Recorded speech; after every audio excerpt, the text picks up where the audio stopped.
retourne dans ton champ de coton, la France aux Français. On a lancé une tribune il y a quelques semaines de ça avec des supporters de Lille, suite à des propos racistes qui a été dites dans nos tribunes. On a décidé de prendre les choses en main pour changer l'aspect idéologique de nos tribunes. Je vais vous raconter comment et pourquoi nous avons publié cette tribune aujourd'hui.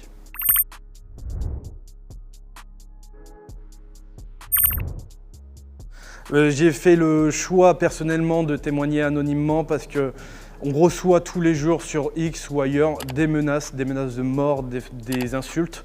Et donc pour ma protection et celle de ma famille, sachant qu'on va beaucoup à Pierre-Mauroy, je décide de témoigner anonymement afin de garder une protection autour de moi. Alors quand j'ai commencé à supporter le LOSC, quand c'était à l'époque du Stadium Nord, c'était une ambiance très familiale. Beaucoup de pères de famille ou de mères de famille venaient avec leurs enfants.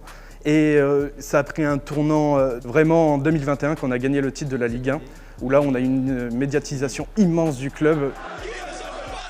Et aussi on a eu un groupe de supporters hooligans qui s'est créé, qui s'appelle le LOSC Army, qui est un groupe se revendiquant d'extrême droite, collaborant notamment avec Aurélien Varacel, le gérant du bar identitaire La Citadelle. Et donc c'est devenu une ambiance beaucoup plus violente et raciste.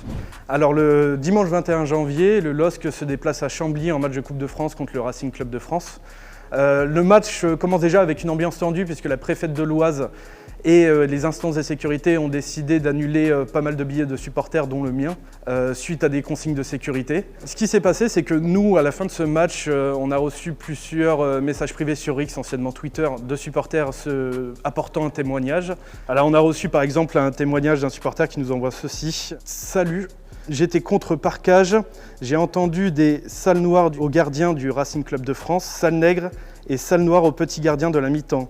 La France aux Français, Nick Mélenchon, sale bourgeois au numéro 3 du Racing Club de France. Et j'ai aussi entendu mort aux Noirs. » Donc ces propos-là étaient visés pour le gardien du Racing Club de France, Rubens Adélaïde, pour un ramasseur de balles. Et surtout aussi à la mi-temps, il y a eu une animation proposée par la Coupe de France où des jeunes joueurs venaient jouer sur le terrain et un gardien de 10-12 ans a eu les mêmes propos qu'a subi Rubens Adélaïde.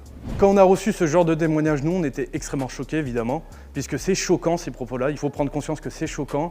Et on a voulu tout de suite réagir contre ça, puisqu'on n'a pas envie d'être identifié à ces personnes-là. Pour nous, ce n'est pas des supporters du LOSC, c'est pas ce que retranscrit les valeurs du foot et encore moins les valeurs de notre club. Du coup, nous, en voyant ça sur Twitter, on a lancé une tribune. On l'a intitulée pour que nos tribunes changent. Et on a voulu lancer cette tribune pour que le club voit qu'on n'est pas juste 4 à en avoir marre d'entendre ce genre de propos. La publication de cette tribune, elle a entraîné beaucoup de choses. Déjà, il y a eu une grosse part de médiatisation qui est arrivée en même temps que cette tribune. Beaucoup de journalistes nous ont contactés pour qu'on parle de cette affaire. Et ensuite, le club a réagi en lançant un communiqué de presse, en lançant un appel à témoins et en portant plainte contre X. Malheureusement, en règle générale, ce genre de propos ne sont pas pris au sérieux. Et que ce soit au niveau du club, c'est la première fois, à ma connaissance, c'est la première fois que le club réagit à des propos comme ça. Au niveau de la Ligue, c'est encore plus compliqué. Ils réagissent seulement quand il y a une grosse médiatisation. On peut parler du cas de Mike Maignan qui a dû faire un coup de sang pour que la Ligue italienne réagisse à ces propos. Et au niveau de la fédération, on n'a toujours pas de nouvelles d'eux, on les a contactés plusieurs fois. Pour eux, ils ne peuvent pas réagir puisque sur le bilan de l'arbitre et des deux clubs, il n'y a pas eu d'incident, donc pour eux, l'affaire est close. Pour moi, les solutions à tout ça, elle est claire, nette et précise. Il y a une identification des supporters. On sait que maintenant, dans les stades, il y a un gros dispositif de sécurité et notamment d'identification. On veut une identification claire des supporters, une interdiction à vie de stade de tout stade de France ou même d'Europe. Et on veut aussi que le LOSC Army soit dissous. Parce que le LOSC Army, ce groupe, est beaucoup trop présent dans nos tribunes. Et pour l'instant, personne ne réagit, mis à part faire des articles de presse ou les dénoncer, personne ne réagit vraiment sur le pénal.